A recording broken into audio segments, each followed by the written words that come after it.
We are recording. Welcome back to the potty. Going on, bro? So we're doing a new format. Yes. We're online at the moment. So you're at home and I'm up in Townsville and All Stars Camp for Maldives. How's it been, man? It's been awesome, bro. It is hot up here. Gee. It's like barley hot. Bit of barley heat, eh? Yeah, it's humid as.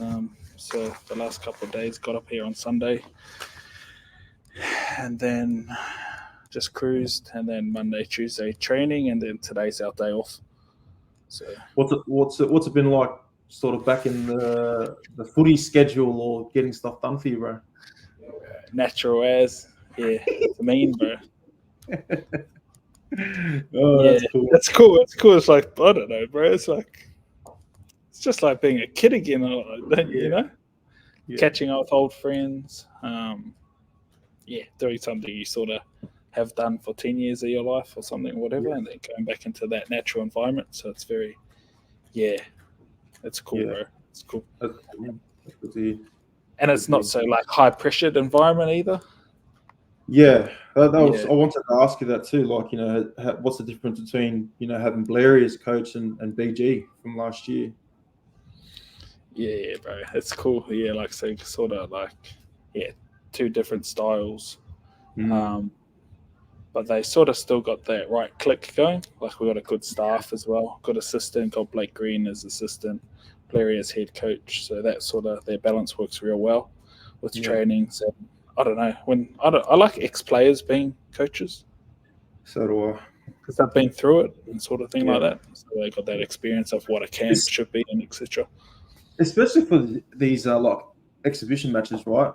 It's sort of like a one-off thing. Creating that, I don't know, calm effect that a next player can have probably makes things a little bit easier for the players as well. Yeah, and enough to be a little bit casual, but also still be serious, if that makes sense. Yeah, and it's like cut from the same cloth, right? Not saying anything about BG, because BG is a fucking good coach. I had him for 1 year, New South Wales Cup, but yeah, it's a bit different when you know that the guy there has played NRL within the last couple of years, right? So that's cool. Yeah, and they sort of like Kitty and BG sort of, set the last couple of years standards of how it all runs. So it's good to slot in with a similar sort of style as well.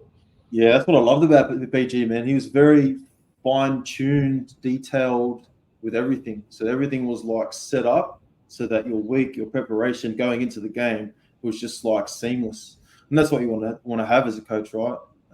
Someone who just makes execution a lot easier.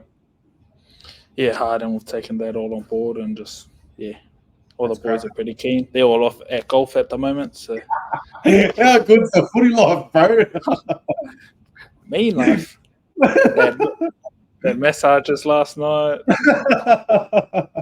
They got a Suska, so we'll go around the team room, sort of. Yeah. That they got a little PlayStation set up. Yeah. And then this is our sort of big team room. Yeah. But, what's around there? Is it the Crown? Sorry. Yes. Like right in the Walkmore, right in the walk. Oh, actually, no, with the Mercure. Sorry. Mercure. Okay, Mercure. I think it's on the other side of I know where it is as well. Yeah. So that's cool. How's training been up there, bro? Like I ran you through yesterday. I did our normal Tuesday session. I don't know if you saw the notes book, and I implemented the weights that I did. But I felt fucking strong, bro. I felt strong as for the DS50s. And I feel like the work that we've done leading into you being away, and even like the chat that you had, because I thought I was gonna, just hold off, this week and wait for you to come back. But you're like, nah, bro, just keep going. And yesterday I smashed that session, bro. It was good to get done. Yeah, I've been following our high performance managers program. Mm-hmm. I don't know, we done like hour and a half each day. So we done one lower and one upper, and a lot of like eccentrics, the slow lowering. So even on the squats and high reps, so far my legs are sore as. Did Nordics, just like heaps of volume, but like heaps of slow eccentrics as well. Any takeaways? oh, it's just good to do something different now and again, I think, and your body sort of adapts differently to different styles of training. But like, it's not a program that I'd probably, you can do it for a 4-week block, but continually lifting like that would be like, really draining since it takes 90 minutes. A lot of volume. It's probably good to do a 4-week block of it if you want to put on strength and a bit of size as well. But I'm past that stage of life, bro. I was like, oh, I'll do it for it. It's a good thing. Maybe some people on the program might want something like that. So just get that experience, get the timings, and then, you can adapt it to, someone might want that one day, add it to the program. Sweet. There you go, bro. And it was from like I think he's at the Roosters. He's the Roosters S&C coach now, or ex-Broncos or something program. So it's good to see another style of, how they lift, and just remembering about how eccentrics make your legs so sore and setting, and so it's like 2 eccentric sets and then 2 normal sets type thing for each exercise. That's different. So that was cool, bro. A few different exercises in there they can throw in. If you 1 1/4 reps shoulder press, that was all right yesterday. Bench was strong. Did you feel strong even though you've never done that stuff before? So strength was there, but upper body was sweet, but just the lower body, like endurance wasn't there. That's mad. Done an ice bath yesterday. We got ice baths in our hotel. There was one at the training grounds. We trained at Brothers. And, they got a proper ice bath set up, and then we got one at the hotel where we just chuck bags of ice in. We got like a trailer full of ice. That's mad. Just grab it, chuck it in, bro. Like, that just easiness of things. That's so good in a footy player, bro. Next door, bro. Gatorades or waters all in the fridge. Protein shakes there, like, cuz got a doctor, bro. Needed some fucking antihistamines in that. Chink. The boys need the anti-inflammatories and stuff like that. Are you taking those? Say it again. So, are you taking those slow release anti-inflams before? Never heard of them. It's like a slow release 24-hour one. So it's like, that's something. That's what I needed back in fucking my days, bro. The boys take them before the game. I was pumping them just the fucking morning of, just so I could feel good. Bro. And they got the physios here and there, and just chat. Oh, how would you? It's talking about like tendinopathy, and just trying to learn a little bit from each person in camp as well, and different styles of how they. Even the coaches, it's cool just to see the footy and just the lines they're running, different plays, and just talking that footy talk. It's good, bro. It's the best being around that for a little bit, eh? You start getting nostalgic, bro. Nostalgic. But a week's good. Are you looking after any mobility in that way there, or? So I just take care of the activation stuff before they go out to field. They were just jumping with me for 10 to 15. I think we started with like couch stretch hip flexor. 1 to 2 minutes each side. Then we did like some glute activation. We did like partner stuff, and then we did some elephant walks. Then we did just some band pull aparts, dislocations. And that was probably about 10, 15, bit of calf, and then they're ready for field work. And then we'll probably do that game day as well, like game day activation block. But I always like that 10 to 15 minutes, just some movement. Boys are still tight. They're always fucking going to be tight, bro. But it's just like, I don't know, their bodies just adapt to their training. You can, like I used to walk around just tight, but then when it came to training, I was sprinting at 100%. And they get off the field and just tight again, like, like built for footy, like a body built for footy. So good question actually. Last year you said the guys from Melbourne were pretty onto it when it came to their rehab, recovery, and all that sort of stuff. Have you noticed any differences this year? Is there any like other teams that are taking things a little bit on board, or? I think everyone does that now. Like that was the standard 5 years ago, and now everyone's up to that level. Yeah. That's cool. Yeah, so all the boys look after their bodies pretty good. There's probably one or two that don't, but yeah, out of 20 guys, it's just a numbers game as well, percentages. Yeah, that's mad. Yeah, and then you have the young guys coming in the camp, and then the older guys. Yeah, but that's pretty cool, bro. It's good to be in the environment for that week, and I think we've got for the rest of the week, day off today. We just got the team's dinner. Yeah. And then Thursday's the captain's run. Made it quite early. Yeah. So short week of prep. Yeah. So, Thursday just captain's run and then game. Yeah, that's mad. And will you guys obviously stay there on that Friday night? Will you guys fly back the next day? Yeah, in the morning. Yeah. So we're pretty short and sharp type thing. It's good for get looked after well, eh? Yeah. They get fucking pampered, bro. Yeah, so I just sort of set up all the work with the high performance guy. Do you need the Gatorades, the proteins, pack the van or whatever we got, go set up at the ground for training, wait for the boys to arrive, set up activation, they go train, make sure they're doing the ice baths, pack everything back up, and then take it back to wherever we need to go or go to the gym. Yeah. How many of the boys have you looked after on the mobility program? Probably about one pulled out. Dallin got injured. Royce's here. Jerome. Yeah, they're hard to work with sometimes, because they're just so busy, and then you don't realize how they're busier they are until you get into camp. It's like, they've got all these things to do, so you're adding extra into their already normal routine, if that makes sense. So that's where sort of that difficulty comes with like working with athletes sometimes and within the program as well. Yeah, that's because they do have the recovery and the activation that they're already doing. So adding again, which makes it a little bit harder. But still, I guess you'd get being there, you'd get like a sort of zoomed in view on what they actually do, right? So you can make adjustments to things like if you are looking after footy players, you can make adjustments for them during the season or during these times as well, which is cool. Yeah, I thought now just like they only need maybe one or two stretches. Yeah, exactly. Like one hip flexor stretch might be just enough for 2 of the days, and then 2 other days. Yeah, I'll probably cut it back to like maybe even 5 minutes like of a session, and probably just still try and get something out of it.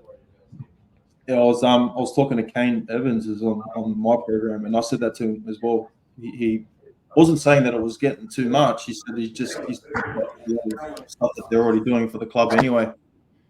So I made adjustments, and like you said, bro, just 2 or 3 movements. And he's got game day on this weekend. They're trialing against Penrith Panthers, I think he said.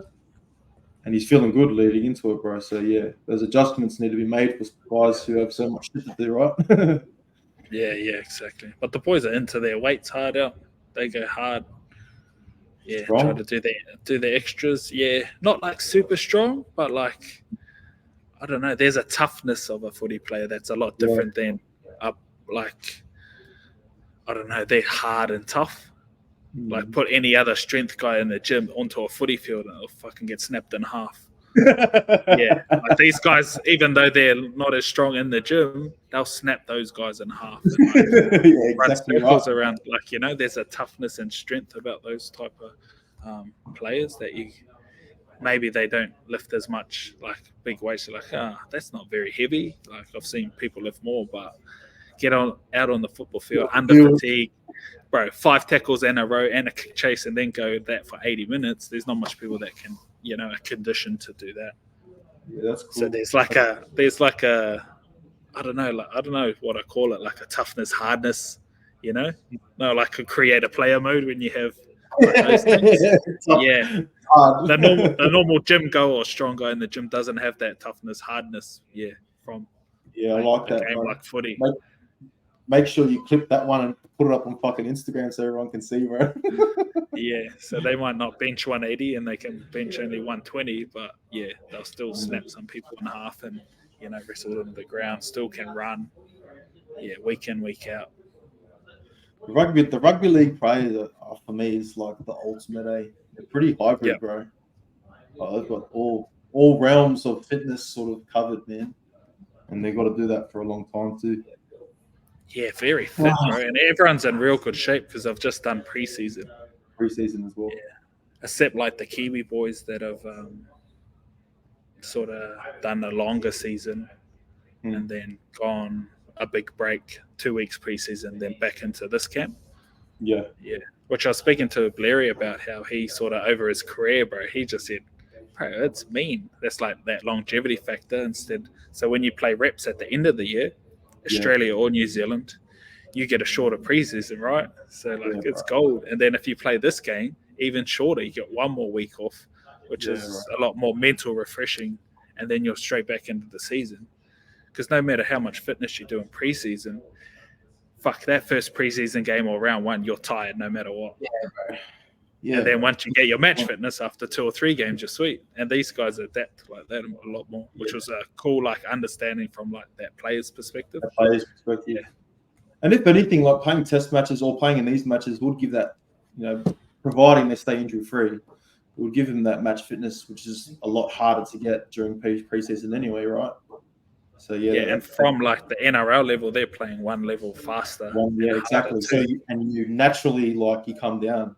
And their body sort of, and then over the years, I guess your body adapts to that. That should be the goal for a lot of people, to make test matches so they can fucking make more preseasons, bro. That's less preseasons, and because preseasons are tough, 6 to 8 weeks of training, pretty hard. I could never do one again, bro, unless I had to.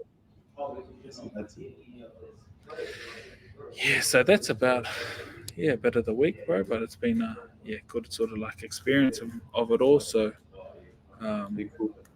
it's been awesome. Any other little questions you reckon the people want to know about being in camp? No, that was pretty much it, bro. Just wanted to see what you're up to. I think doing this every year is good for a refresher. I get to talk to you about footy again, bro. It's quite fun. It's funny how you've done your sort of career and you just know, you've lived it and you've done it. So you're back in the midst of it, bro. It's pretty cool, man. Sometimes before I come here, I'm like, oh, I don't want to go do a week. But then once you're in camp, you're like, I don't know. Cool. I don't know. It's I don't know, bro. It's like catching up with. I see Sia, bro. Yeah, that would have been mad. Yeah, so he's with RLPA, bro. He went back. I missed him actually. Went to the airport this morning, but last night he's we're up till midnight just talking about all the old stories. And bro, that was what I was going to ask you about something actually. He had a story about you, Mace. Yeah, on the roll. And him. Nah, on the roll. You snuck out in Perth or something. Yeah, in Perth, bro. That was 2000. I'll give the story. So 2010. No, 2009. I was injured. I did my foot. We had preseason over in Perth. We weren't meant to go out. We all snuck out, bro. Me, Mace, and Sia. And we went out, bro, and the All Blacks were there. It was the fucking best night I've ever had, bro. I went upstairs, and we're all pissing up, and I'm like, bro, is that fucking, what's his name? The tall fella, bro. What, dude? Ali Williams? Ali Williams, yep. Yeah, bro. I was freaking out when I saw him. I saw him walk out. He was this big white cunt. And I was like, fuck, it's Ali Williams, bro. Yeah, that was a good night, bro. That was one of the better nights out I've had, especially with the old boys. But then he was speaking about how the next day you came to a meeting or something, and he was like, one of the staff was like, "Oh, we heard a few boys came out," and then Sia was a bit sheepish and like, "Who was it?" And then he looked left and right, must have looked at you and Mason. He just put his hand up, put your hands up, and then because we were talking about Craig Fitzgibbon and how he's the coach of the Sharks, and then Sia got into that story, and he looked like that dad that looks at you, that disappointing look at all you guys. He was looking at you guys like that, and it was like, so because Fitzy always has that respect of everyone, but he wouldn't blow up at you, but he would give you that real disappointing look. Yeah, bro. He had fame. I got heaps of those stairs, bro. He was famous for that, man. But yeah, that's like I actually forgot about that story, bro. Yeah, and the fact that Sia did do that, bro. And we got flogged too for it. Pretty sure the next morning, bro, we had to go into the conditioning room and just got palms. And I was like, fuck this, drinking is not worth it. But then I'll drink the next weekend. Yeah, bro. That's cool. So just heaps of all those little stories brought up over the years, and the wartime stories, bro. The wartime stories. Yeah, that's it. Shop, bro. That's us. Shop, brother. It's good to see you, man. Have a good week. Cheers, bro. Good luck, bro. Ciao.